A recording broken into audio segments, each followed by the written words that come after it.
নাহমাদুহু ওয়া নুসাল্লি আলা রাসূলিহিল কারীম, আম্মা বাদ। মুমিনের জীবনের সবচাইতে মধুরতম একটি দিক হচ্ছে দাম্পত্য জীবন।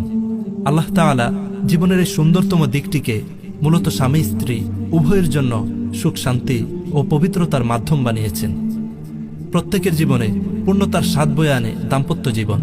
দাম্পত্য জীবনের মাধ্যমেই একজন ভালো মুমিন ও মুমিনা ভালোবাসা, দায়িত্ববোধ ও পারস্পরিক বোঝাপড়ার মিছিলে এক অনাবিল সুখের মোহনায় মিলিত হওয়ার সৌভাগ্য লাভ করে। ইহ জগতেই যেন বিচরণ করে বেহেশতি সুখ কাননে। আমার প্রিয় ভাই ও বোনেরা, এই কথাগুলো ঠিক যতটা সত্য সুন্দর, আমাদের ভোগবাদী সমাজ ব্যবস্থার গুণধারা কাঠামোতে আরও এক প্রকার দাম্পত্য জীবন রয়েছে, যা ঠিক ততটাই কুৎসিত ও কদাকার। নানাবিধ সমস্যায় যেখানে জর্জরিত থাকে পরিবারগুলো, সুন্নত নববীর অনুসরণের মাধ্যমে আমাদের পরিবারগুলো জান্নাতে সুখ লাভের মতো সুযোগ থাকলেও আজ আমাদের পরিবারগুলো যেন অশান্তির আগুনে জ্বলতে থাকা জাহান্নামের এক এক টুকরে পরিণত হয়েছে। আমরা হামেশাই দেখি কোনো কোনো পরিবারে জাগতিক উপায় উপকরণের কোনো ধরনের অভাব নেই, একটি সুখী সমৃদ্ধশালী পরিবার গঠনের কোনো সীমাবদ্ধতা নেই, অথচ সেখানে নেই কোনো প্রেম, ভালোবাসা, সুখ, স্বাচ্ছন্দ্য, এক কথায় মানসিক প্রশান্তির ছোঁয়াও নেই। কেনই বা এমন হচ্ছে?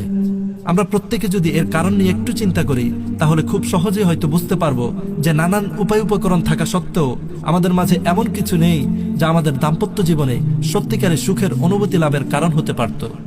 আমাদের এমন কিছুর অভাব, যার ফলে আমরা একটি জান্নাতি পরিবার গঠনের প্রয়াসী হলো প্রতিনিয়ত বাধাগ্রস্ত হচ্ছি। এই ক্ষেত্রে অনেকের কথাই বা কাজে পরিলক্ষিত হয় নিদারুণ হতাশা। ক্ষেত্রবিশেষ অবস্থা এমন হয়ে দাঁড়িয়েছে, একটি সুখী পরিবারের বাস্তব অস্তিত্ব সম্পর্কে আমরা সন্দিহান হয়ে পড়েছি। আর তাই আজ আমরা কথা বলবো এমন কিছু আবশ্যিক গুণাবলী নিয়ে, যা আমাদের সুখী দাম্পত্য জীবনের জন্য অত্যন্ত সহায়ক হতে পারে বিইজনিল্লাহ। আমার প্রিয় ভাই বোনেরা, সুখী দাম্পত্য জীবনের অন্যতম প্রধান গুণাবলী হচ্ছে উত্তম চরিত্র, যেখানে স্বামী স্ত্রী দুজনেই হবেন পবিত্রতম ও সচ্চরিত্রের গুণাবলী সম্পন্ন মনের অধিকারী। আর এক্ষেত্রে স্বামী হিসেবে মুমিনের ভূমিকাটাই সর্বাগ্য উল্লেখযোগ্য।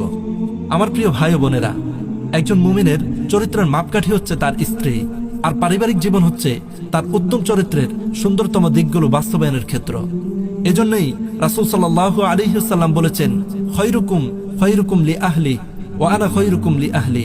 তোমাদের মাঝে সেই ব্যক্তি উত্তম যে তার পরিবারের কাছে উত্তম, আর আমি আমার পরিবারের নিকট সর্বোত্তম। আমার প্রিয় ভাইয়েরা, মুমিনের স্ত্রী হচ্ছেন তার উত্তম চরিত্রের সনদপত্র।